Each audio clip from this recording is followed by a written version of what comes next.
Hi, I'm Felix from the Basement Jaxx, and this is Buzznet. Buzznet. I'm here with Felix from the Basement Jaxx, coming from Buzznet, and we're talking about the new album. Tell us about it. Well, it's Crazy Itch Radio, our fourth album, although we had a singles album out last year, which was really the fourth album, but this is officially the fourth album. It's just Basement Jaxx in 2006. It's probably a bit more, I think it's a bit more eclectic, but it has more of a flow that holds together. It's less noisy and punky than the last album. It's more kind of warm, and it's probably back to like our first album, a bit more kind of vibey. I know you're inspired by a lot of jazz and classical. I know you're a Coltrane fan and stuff. What were some of the inspirations for this album? I don't know if there was a main sort of direction we were taking. I mean, more than anything, there was no specific direction. Because, I don't know, when we were making the album, it wasn't like we were hearing some music or any producer that was like, wow, that's amazing. So it seems like kind of music, it's kind of stabilized a bit. And a lot of the kind of electronic music has gone back to kind of it's very minimal, so it's gone back to kind of the start again. It's reinventing itself. There's still good underground tracks around. But, yeah, and in England, bands are very popular, so, you know, which the sound of it is, you've heard it all before.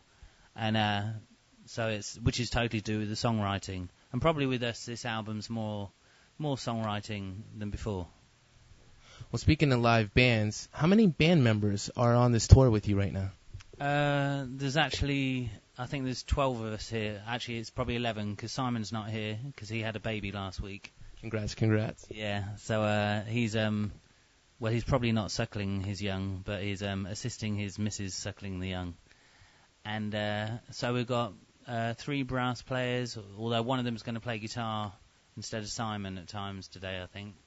And 4 singers and drummer, percussion, and yeah, that's about 12. Who are you working with on this album? I mean, there's one MC, garage MC.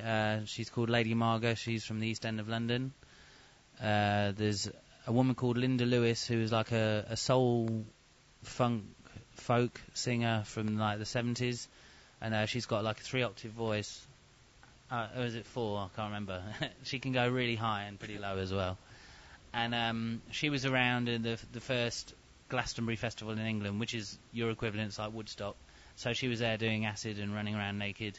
And this was years ago. And now she's not damaged at all and still a real kind of positive, bubbly character. And she was wicked to work with. We've got a Swedish singer called Robin, who happened to end up on the album. She was in London and she came to the studio.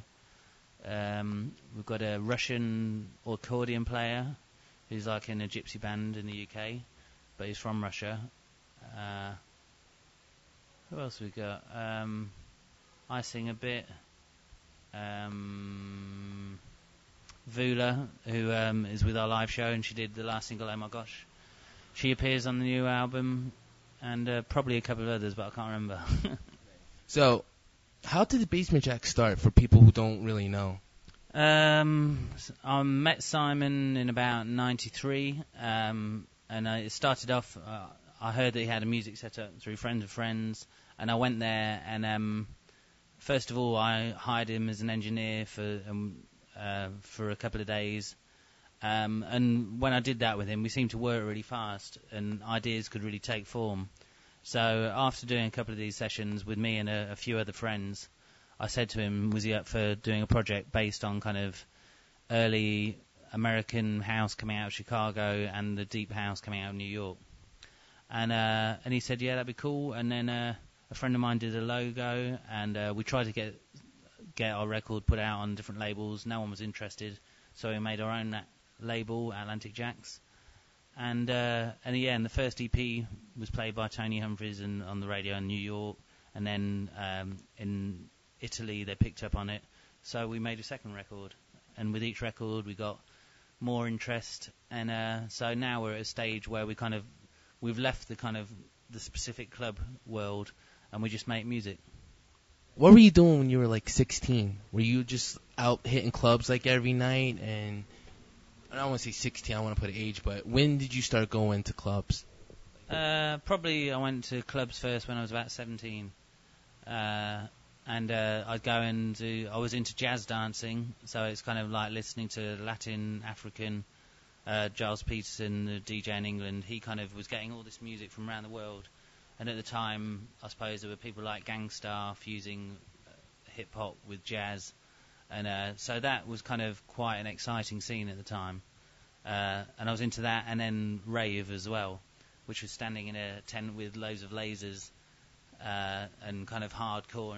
And that was the beginning of drum and bass and, sort of, that was a kind of very British, wild, like rebellious music, and then the jazz side was probably very sophisticated and very cool. And I used to go to both things. And I didn't do any drugs, didn't drink, because I couldn't afford to.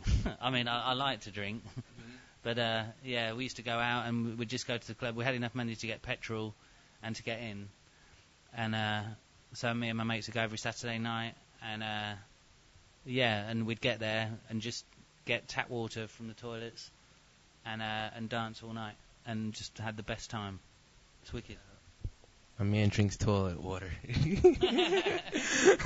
Where are you guys going next after this here? We've got a gig here in LA, and then we're in New York, and then we're back to the UK, and then in about a month's time we start a UK tour. So we've got to get together at our new live show, and so it's kind of what we're doing today is kind of. Yeah, our current kind of live thing, which will be all changing within the next month. So this is the last chance to see this show. Are you still doing the In and Out party? Inside Out. Inside Out. Sorry about that. In and Out's fine. In and Out burger. In and Out could be a good S&M party, maybe. Give it a bit more of a sexual angle. Maybe in the future, when I'm a bit old and lonely. And But that was cool. I mean, I finished that a couple of months ago. So that was just really a Brixton party I did to just carry on the Brixton parties I've been doing for years. And they were really good. And it's just a chance to play new music, stuff. With Basement Jaxx now, I suppose we do big rock festivals, and we're always, like we're a headline act or whatever. And so just playing underground club tracks and that kind of thing doesn't really happen anymore, or it might in the show for 20 seconds or something.